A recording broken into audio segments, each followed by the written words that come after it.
আমি দিবানিশি এই চিৎকার চেঁচামেচি করি, এই আহাজারি আমার অনেক দিনের। মুসলমানের সন্তান ফিরবে, নওজওয়ানরা ফিরবে, মুসলমানের যুব সমাজ নামাজ পড়বে, আল্লাহরে চিনবে, এটাই আমার স্বপ্ন, এ আমার দিলের তামান্না। কারো প্রতি আলহামদুলিল্লাহ এখন আর দিলে শত্রুতা রাখি না,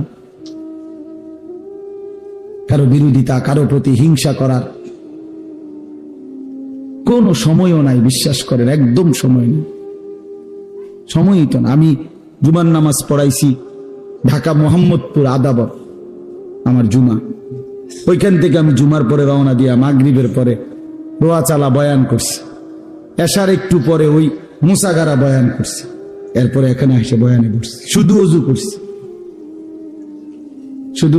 শুধু সময় বাঁচানোর জন্য।